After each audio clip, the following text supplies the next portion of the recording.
Hi guys, and welcome back to the Lazy Girls Kitchen. Today we are going to take a little break from holiday content and I'm going to share with you how to make my version of a sushi bake.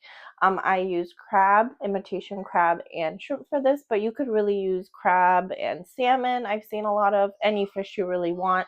You can make this veggie if you want, but this is what works for my family. It is devoured in one sitting because it is that good. So let's get started.